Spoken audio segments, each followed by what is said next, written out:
ये तो हमारी गाड़ी है।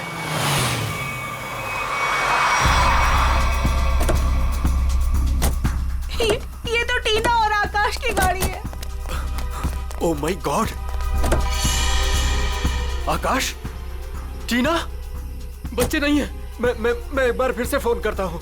गाड़ी यहीं पर है तो दोनों बच्चे भी यहीं पर होने चाहिए। कैसे डरावनी जगह है, कितना घना जंगल है ये। पता नहीं टीना और आकाश को यहाँ गाड़ी रोकने की क्या जरूरत थी। दोनों में से किसी का भी फोन नहीं लग रहा है। लूटपाट का मामला तो नहीं लगता है भाई साहब। बच्चों को सारा सामान गाड़ी में ही है। ऐसे बीच सड़क पे बच्चे गाड़ी छोड़ के गए कहाँ? समझ में नहीं आ रहा मेरे दोनों बच्चे कहाँ चले गए, क्या हो गया उनको। मीरा कुछ नहीं होगा हमारे बच्चों को। शांति रखो, घबराओ मत। आओ यहीं कहीं आसपास देखते हैं। आकाश, टीना, आकाश, आकाश, आकाश, मेरी आवाज सुनाई दे रही है? आकाश, आकाश, टीना, पता नहीं इस घने जंगल में बच्चे कहाँ चले गए। मीरा, गाड़ी यहाँ पर है तो बच्चे भी यहीं पर होने चाहिए।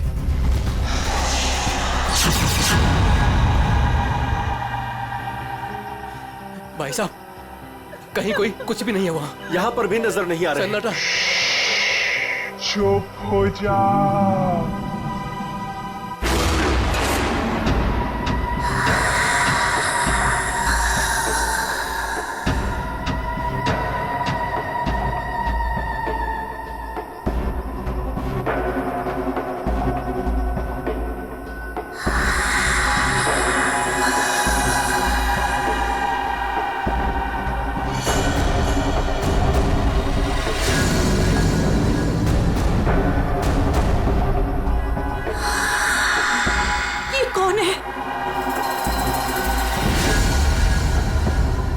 कौन हो तुम?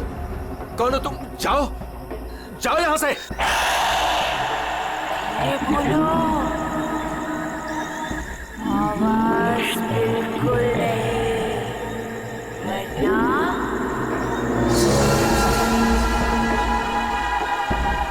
वो आ जाएगी।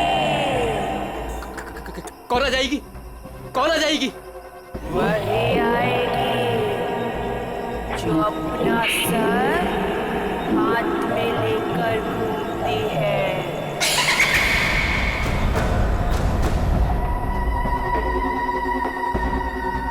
आ जाएगी। चलो कौन है? जल्दी, आ जाएगी। चलो गाड़ी में बैठो, जल्दी। आ जाएगी। आ जाएगी।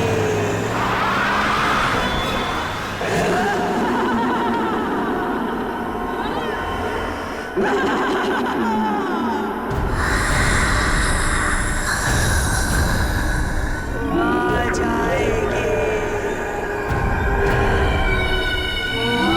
जाएगी।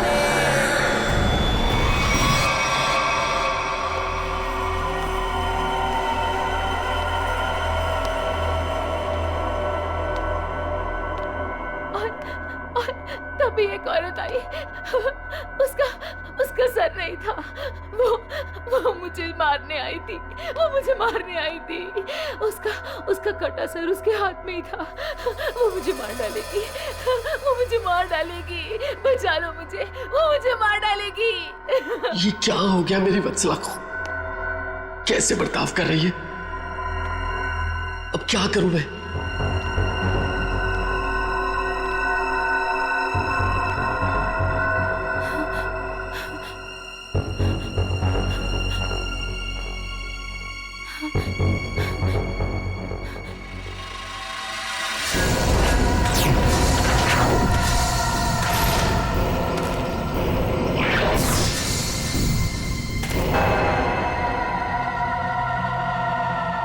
सर, उसके बाद क्या हुआ? उसके बाद वो कटे सर वाली औरत मेरी तरफ घूम गई। मैं डर की वजह से पीछे हट गई। वो मेरी तरफ बढ़ती रही। वो अपना कटा सर मेरे चेहरे की तरफ फेंक। नहीं,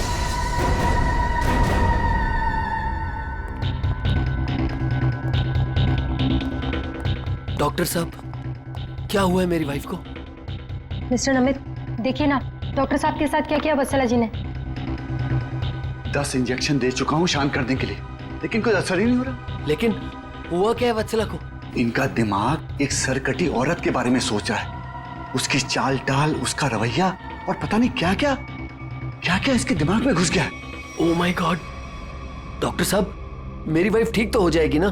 कुछ कह नहीं सकते, लेकिन ये चेंजेस आपने इनमें कब महसूस की?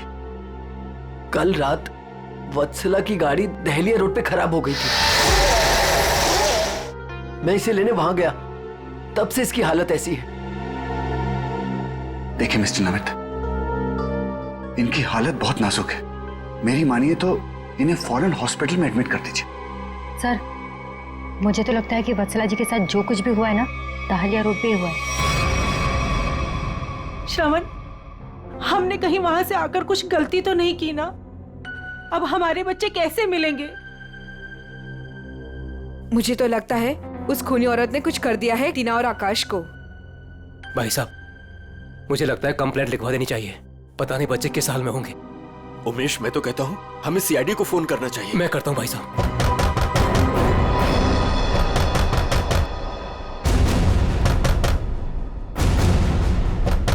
ये इस तरह से दरवाजा कौन पीट रहा है? मैं देखता हूँ।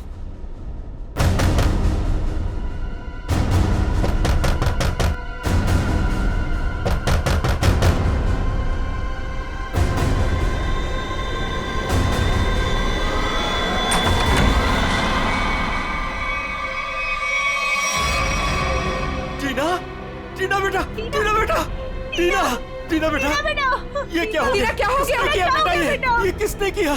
टीना, भाई साहब, इसकी हालत तो बहुत खराब है। इसे हॉस्पिटल ले जाना होगा। मैं गाड़ी निकालता हूँ भाई साहब। टीना बेटा कुछ तो बोलो। आकाश कहाँ है? आकाश भैया को बचा लो। बचा लो मतलब? क्या हुआ है आकाश को? टीना बेटा, टीना आंखें खोलो बेटा, आंखें खोलो बेटा, आंखें बंद मत कर बेटा। टीना, क्या हुआ तुम्हें? वो गाड़ी हमें रोक रही है माँ।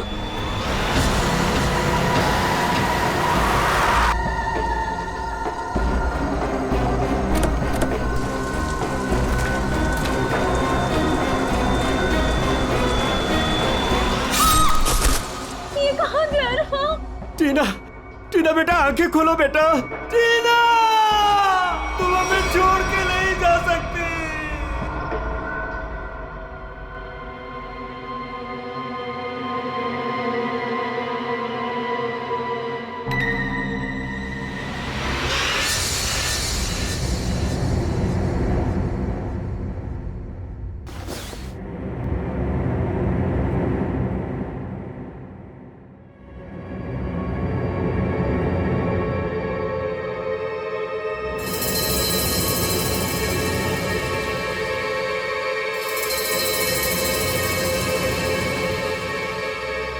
नहीं डॉक्टर साहब, मैं अपनी वाइफ को किसी भी हॉस्पिटल में एडमिट नहीं करने वाला।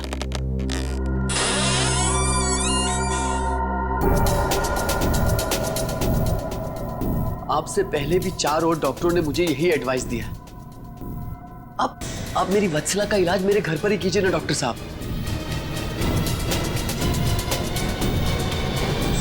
मैं अपनी वत्सला को अपने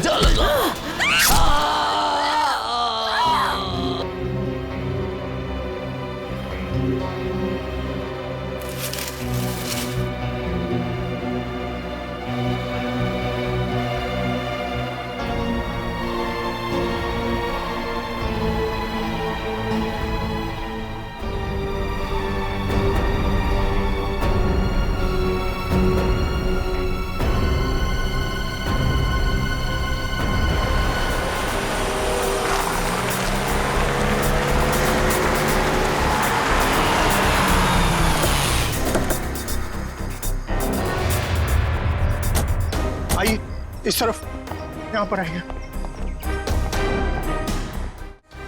यही घर है ये।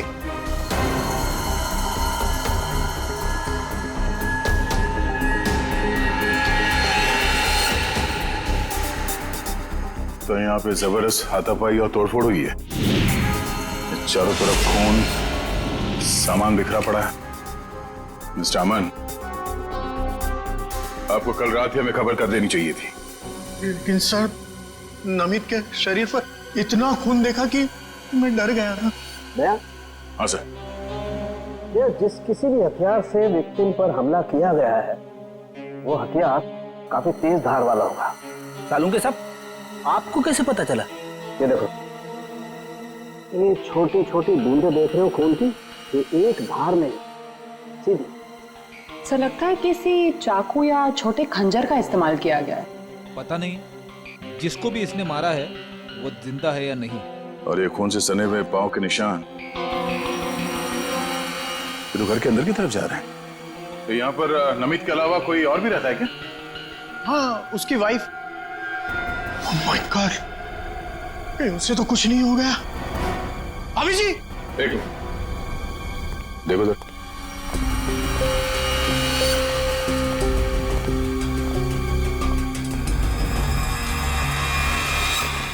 सर ये पैरों के निशान तो आगे आगे धुंधले होते जा रहे।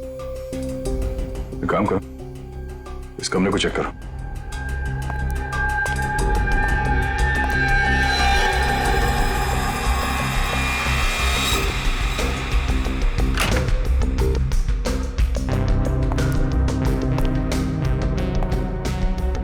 बेड पर तो कोई खून नहीं।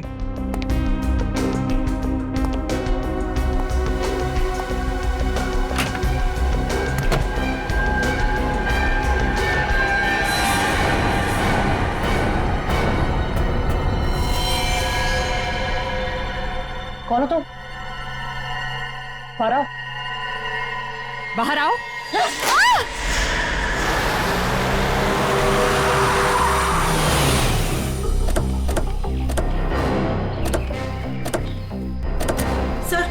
सर यही है मेरी टीना और आकाश की गाड़ी। यहीं पर मेरे बच्चों पे वो मुसीबत आई थी।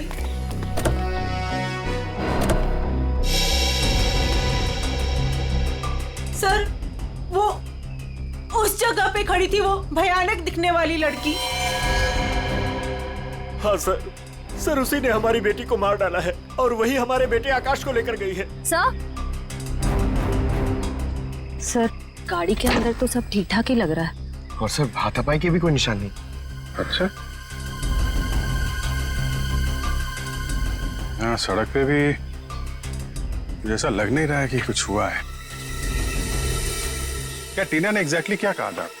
सर वो बता रही थी कि आकाश भाई को बचा लो। बचा लो मतलब क्या हुआ आकाश को? वो ठीक तो है ना बेटा? सर कहीं मेरे आकाश को कुछ हो तो नहीं गया? सर उसके हाथ में कल रात को हंसिया था। हंसिया? सर हो सकता है कि शायद आकाश अभी भी उस औरत के कब्जे में हो और टीना किसी भी तरीके से वहां से भाग गई हो सकता है वो जो कोई भी लड़की है शायद आकाश को जंगल में ही ले गई होगी। हाँ सर, हो सकता है आकाश अभी तक जंगल में ही हो। चल के देख लेते हैं। सर हम भी चलते हैं आपके साथ। नहीं, आप लोग यहीं रुकिए, जंगल थोड़ा खतरनाक है। एक्चुअली आप लोग घर जाइए, कुछ भी पता चलता आपको फोन कर देंगे। ओके ठीक है सर।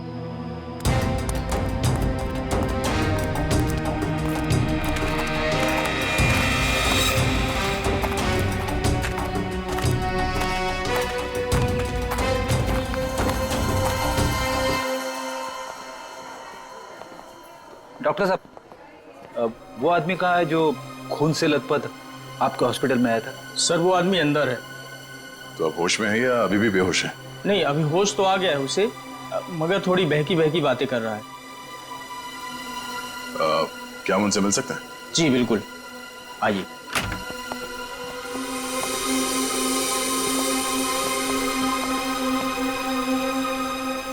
नमित,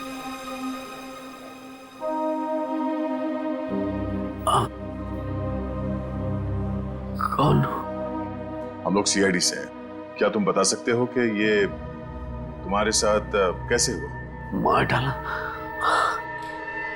डाला मुझे। मेरी वत्सला ने मुझे मार डाला।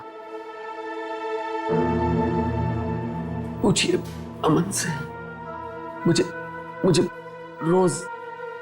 रोज पीटती थी, पर मैंने कभी भी गुस्से से उसे नहीं घूरा।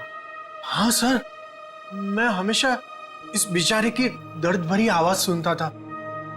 मैं समझ जाता था कि भाभी जी का बेलन इसके सर पर बज रहा है। नमित, हम तुम्हारी पत्नी से मिल चुके हैं। कुछ न कुछ तो गड़बड़ हुआ है उसके साथ, लेकिन अचानक वह ऐसा बर्ताव क्यों करने लगी? भगवान, पता नहीं, जब से दहलिया रोड से आई है किसी सरकटी औरत के बारे में बात करती है और किसी पर भी टूट पड़ती है, जैसे जान ले लेगी वो किसी की भी। फिर दहलिया रोड, मतलब जो भी गड़बड़ है वो इस दहलिया रोड पे ही है।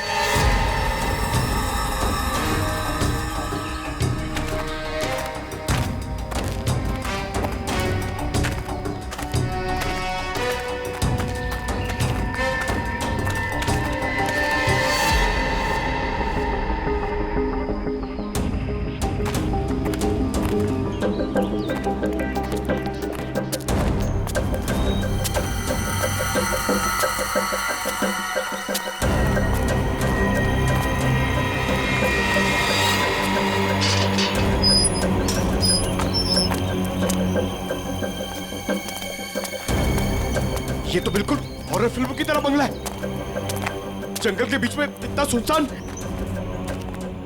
लगता है ये टीना और आकाश इसी घर में आए होंगे।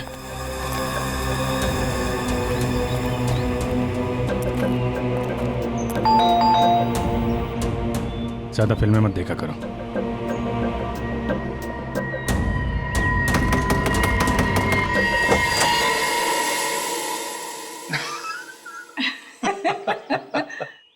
बहुत अच्छा लगा।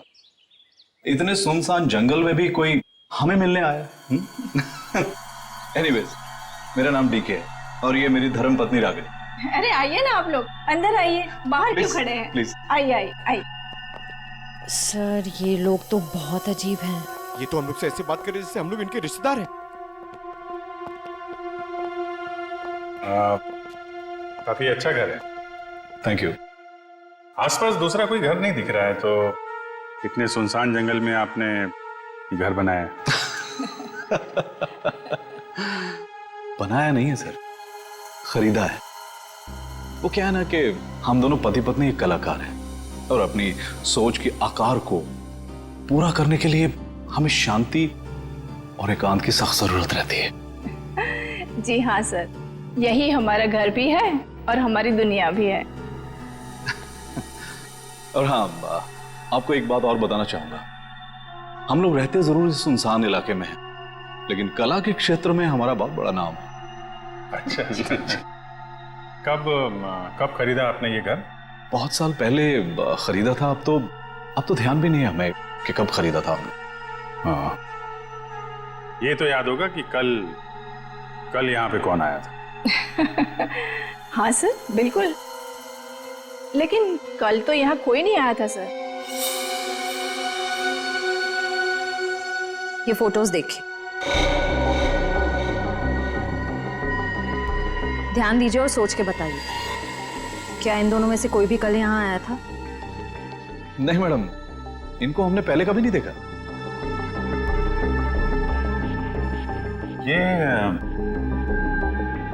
ये कौन है? ये हमारी बेटी अंशिता। 14 जुलाई 2013 को प्लेग की वजह से इसकी मृत्यु हो गई थी। बहुत याद आती है हमें हमारी बेटी की। हम लोग आपसे कितने सारे सवाल पूछे जा रहे हैं, आप नहीं पूछेंगे कि हम लोग कौन हैं और क्यों इतने सारे सवाल कर रहे हैं आपसे? कौन है आप लोग, आप बता दीजिए। हम लोग कौन है घर के अंदर? नहीं, कोई नहीं है। नहीं कोई है।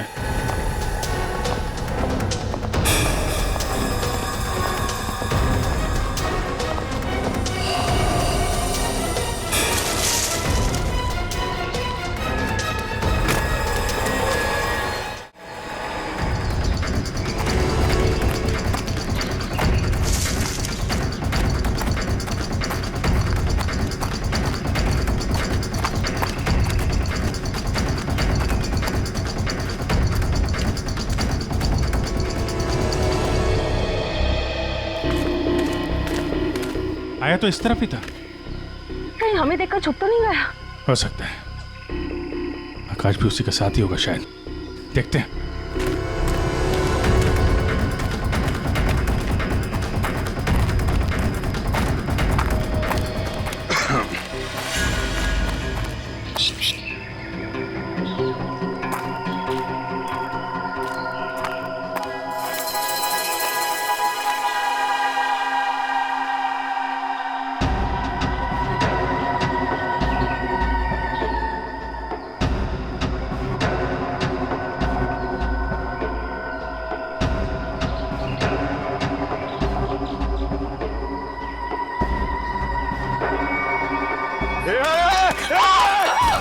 नहीं फायर नहीं। कर नीचे कर नीचे। कौन हो तुम? क्या कर रही थी उस घर के अंदर? हसिया नीचे फेंको। टीना को तुमने मारा था ना? आकाश का धीरे बोलो, वो सुन लेगी। वो तुम्हारे पीछे खड़ी है।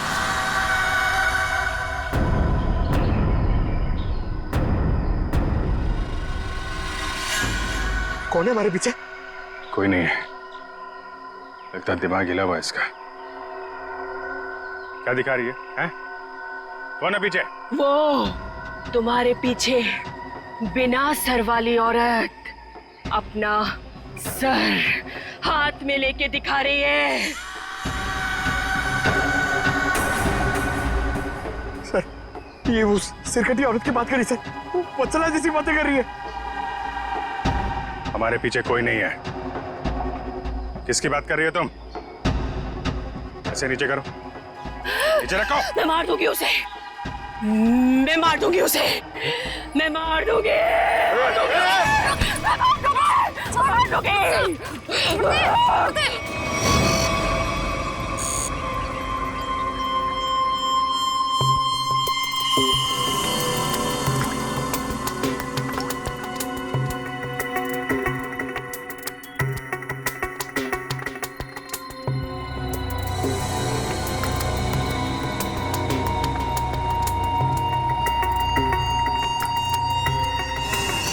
डॉक्टर मल्लिका, आप भी वही सोच रहे हैं जो मैं सोच रहा हूँ? यस सर, पर ये है क्या? थोड़ा बहुत तो पता चला है, पूरा तो टेस्ट होने के बाद पता चलेगा।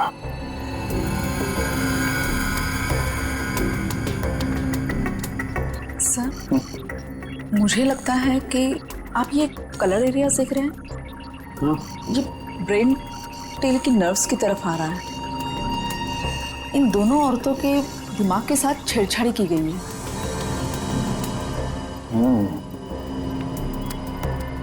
सर, इनकी याददाश्त से छेड़छाड़ की गई।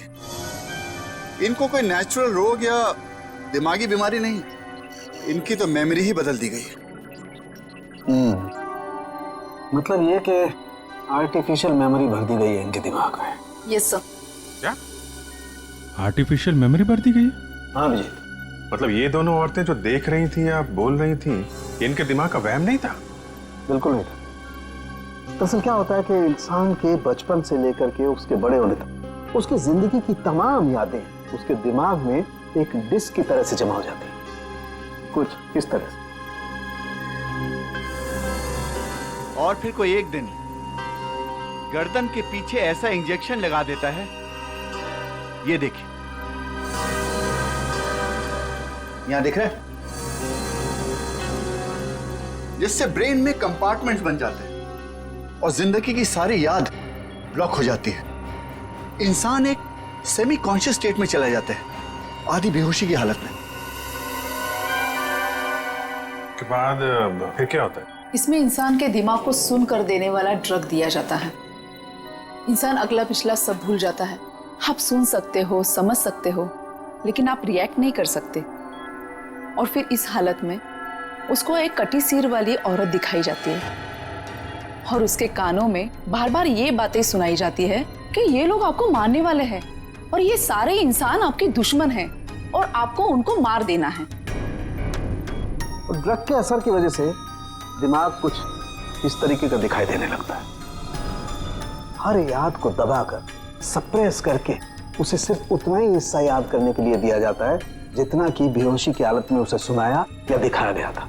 सर यानी कि इन दोनों औरतों ने सच में एक सरकटी औरत को देखा और होश में आने के बाद दोनों को सिर्फ उतना ही याद है। बिल्कुल। वरना सोचो, दो लड़कियां जो एक दूसरे को जानती नहीं, पहचानती नहीं, वो एक ही समय पर एक ही जैसी बात कैसे सोच सकती हैं? मतलब इनकी मेमोरीज को बदल दिया गया है। ड्रग्स कौन सा इस्तेमाल किया गया इनके ऊपर? डोडियन और हेपिस जैसे न्यूरॉन अफेक्टिंग ड्रग्स। ये ऐसी दवाइयाँ जो ब्रेन की मेमोरी लोकेशंस को नष्ट कर देती है। आपको ये भी याद नहीं रहेगा कि आप हैं कौन, और आपको उतना ही याद रहेगा जितना आपको बताया जाएगा। हमारे टेस्ट में भी काफी ऐसे ड्रग्स मिले हैं जो याददाश्त मिटाने के लिए काफी हैं, और हाँ, इन्हें हल्के इलेक्ट्रिक शॉक्स भी दिए गए। मुझे नहीं लगता ये लड़कियां कभी भी ठीक हो सकती, क्योंकि इस बीमारी का अभी तक कोई एंटीडोट इजाद नहीं हुआ है और हिप्नोसिस में महीनों लग जाएंगे, और फिर भी इस बात की गारंटी नहीं है कि इनकी खोई हुई मेमोरी इन्हें वापस मिल सकती है। अरे सर, ये सब सुन के मेरा सर फटने लग रहा है। सर, आप मेरा ब्रेन मैपिंग कर लीजिए। डहलिया रोड के बंगले के मालिक डीके, रागनी और सड़क पे खड़ी उस लड़की का राज तो अब डहलिया रोड पे जाके ही पता चलेगा। तो थोड़ा घूम आते हैं डहलिया रोड।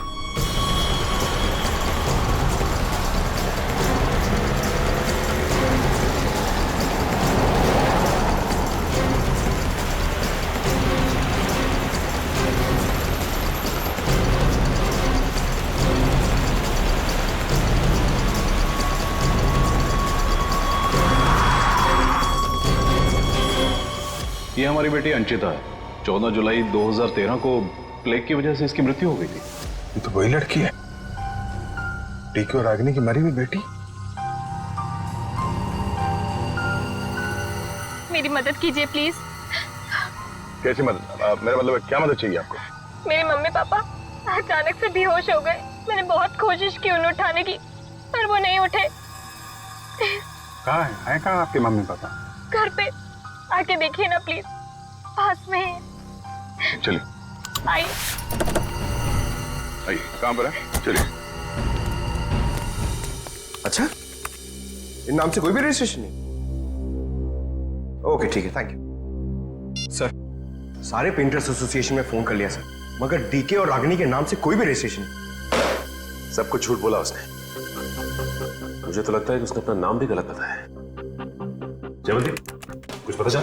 नहीं सर, अभी तक कुछ भी नहीं पता चला। मगर सर, कितने कॉन्फिडेंस से झूठ बोल रहे थे दोनों।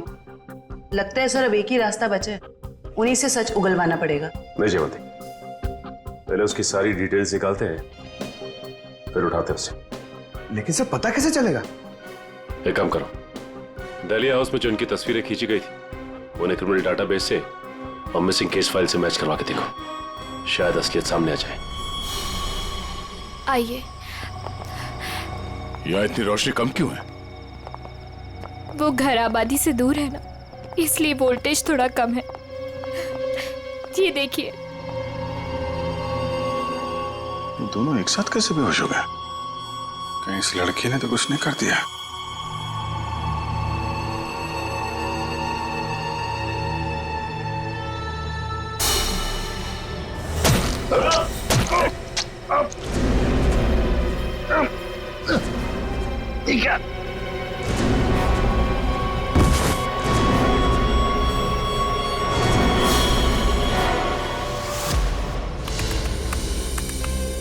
सर, दोनों फोन्स के सिग्नल नहीं मिल रहे हैं। सर, कुछ सेकंड्स पहले तक अभिजीत सर और दया सर का फोन दहलिया रोड पे बता रहा था, लेकिन अभी लोकेशन नहीं दिख रही है। इसका मतलब अभिजीत सर और दया सर को वो रास्ता रोकने वाली लड़की मिल गई। फिर तो डीके और रागिनी की सच्चाई का भी पता चल जाएगा। सर आइए। सर ये है मिसेस साक्षी, उस नकली डीके और इलेश की माँ। नमस्ते। कहाँ है मेरा बेटा? कहाँ है इलेश? ये ऑफिसर कह रहे हैं उसका नाम डीके है, उसकी एक पत्नी है जिसका नाम है रागिनी। ये कैसे हो सकता है? ये सब झूठ है।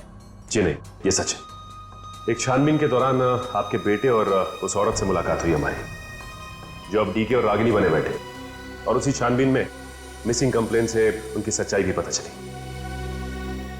मैम, आप हमें बता सकते हैं कि आपके बेटे इलेश ने अपना नाम बदल के डीके क्यों रख लिया? मेरा बेटा अपना नाम क्यों बदलेगा? मुझे इस बारे में कुछ नहीं पता। देखिए माता जी, वो रागिनी उर्फ नीता के साथ में कहीं छुपा हुआ बैठा है। अब ये औरत को जानती है? ये लड़की कौन है और कैसे मेरे बेटे की जिंदगी में आई, मुझे कुछ नहीं पता। देखिए मैडम, उस औरत के माँ बाप तो मर चुके हैं। बस आप ये बता सकती हैं कि जुलाई 2013 से पहले ऐसा क्या हुआ था जो आपका बेटा घर छोड़कर चला गया? नहीं, मेरा बेटा घर छोड़कर नहीं भागा था।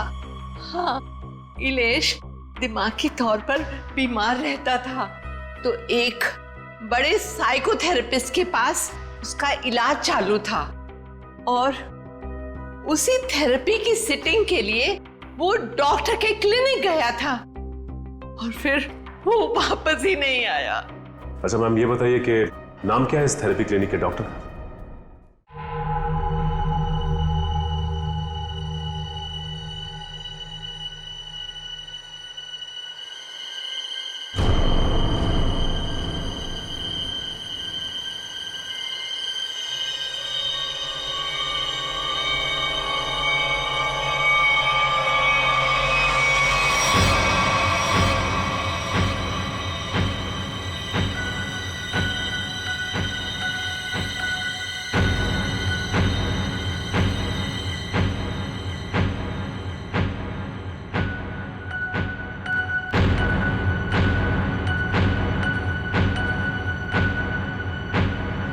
मारो, बचा लो खुद को, मार डालो।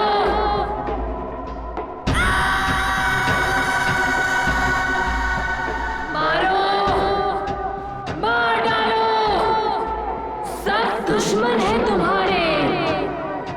मारो, मार डालो, बचा लो खुद को। मारो, मारो, मार दो, सब दुश्मन है तुम्हारे। उठा लो हथियार, उठा लो हथियार, मार दो। समझ में नहीं आ रहा कि इन सबके पीछे एक डॉक्टर हो सकता है। देखते कहाँ का तार कहाँ जाके जुड़ा है सर। बहुत लंबा जाल फैलाता है सर। आज सारे तार कट जाएंगे इसके।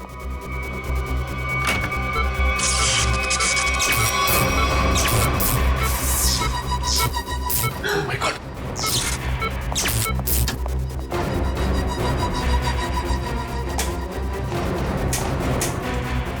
किसने किया ये? बोलो, बोलो किसने किया?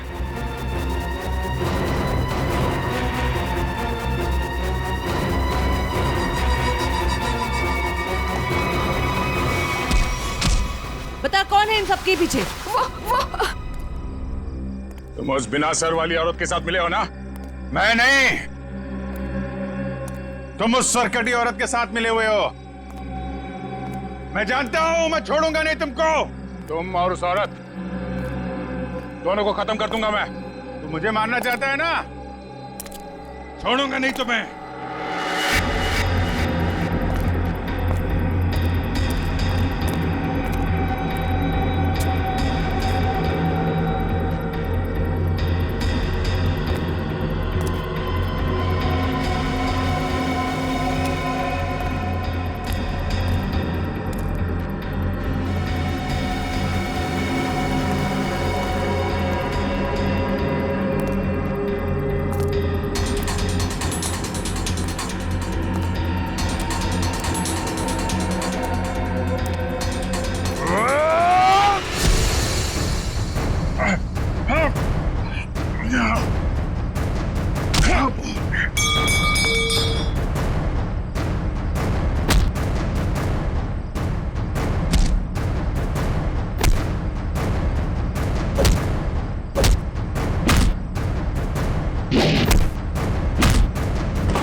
डालिया रोड यही है। हो सकता है अभिजीत सर और दया सर यहीं कहीं होंगे। हो सकता है वो डीके और रागनी के हों।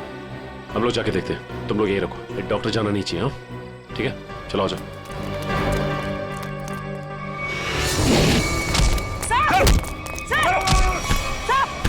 अभिजीत सर, क्या कर रहे हो आप लोग? सर, क्या कर रहे हो आप लोग? संभालो। क्या कर रहे हो? अभिजीत सर, सर क्या कर रहे हो? Please, please. नहीं सर। चल जल्दी, चल। एग्जिट दे जल्दी। संभालो।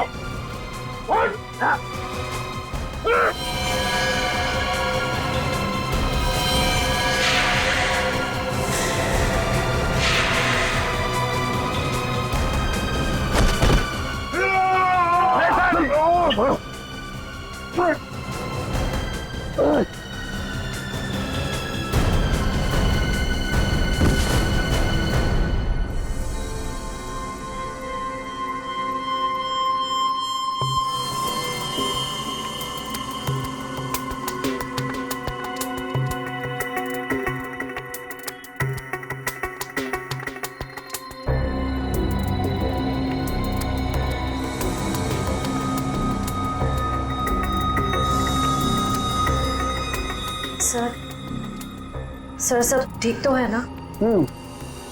एंटीडोट ने असर शुरू कर दिया, थोड़ी देर में होश आ जाएगा दोनों को।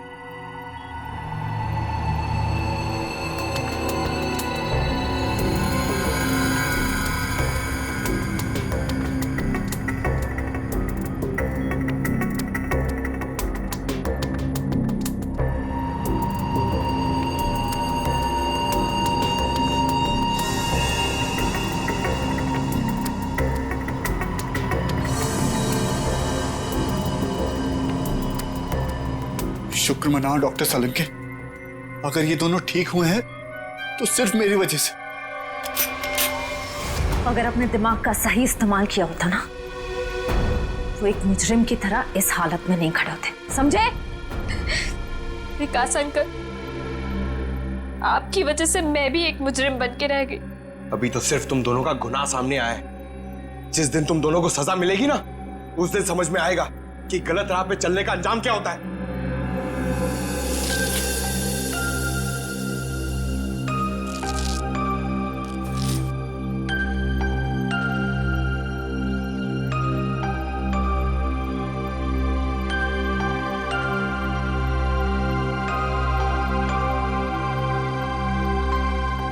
हम ये दहलिया रोड वाले बंगले पे?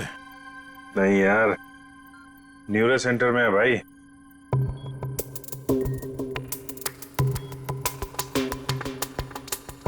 और मुजरिम हमारे सामने खड़ा है।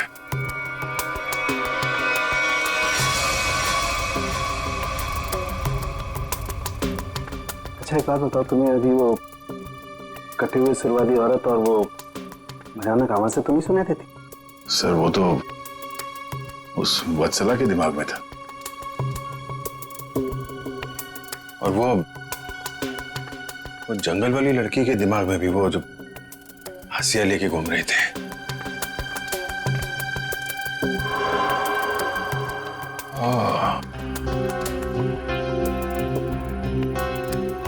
अब समझ में आया, संचिता के माँ बाप ने भी हम लोगों को वो ड्रग्स वाला इंजेक्शन लगा दिया था। हमारे दिमाग में भी ये सारी बातें भरती गई थी। बताओ डॉक्टर विकास, क्यों किया तुमने ये सब? जल्दी बता, वरना हमें तुम्हारा इलाज करना पड़ेगा।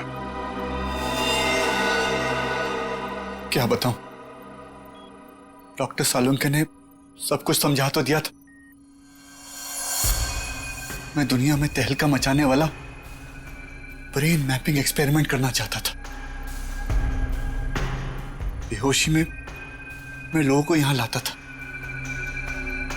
और उनके ब्रेन से उनकी सोच को निकालकर अपनी सोच भर देता था। जरा सोचो, कितनी ताकत थी मेरे हाथ में। जब वो लोग जागते थे तो उन्हें वही दिखता था, और उनके दिमाग में वही ब्रेन की मेमोरी थी जो जो मैंने डाली थी। उनका ब्रेन वही करता था जो मैं कहता था। मतलब कि मैं उनके ब्रेन से सब कुछ करा सकता था। और तुम दोनों ने भी तो वही किया ना। और ये अंशिता, इसने भी गुनाह में तुम्हारा साथ दिया था। मैं इनकी भतीजी हूँ। इन्होंने ही मुझे पाला पोसा। डीके और रागिनी मेरे माँ बाप नहीं है। वो घर, डीके, रागिनी, मैं, ये सारा विकास अंकल का बिछाया हुआ एक जाल था। और आकाश, उसके साथ क्या किया तुम लोगों ने? उसकी ड्रग की डोज ज्यादा हो गई थी। उसे ब्रेन हैमरेज हो गया था। उसकी मौत का मुझे बहुत अफसोस है। तुम्हारे जैसा जीनियस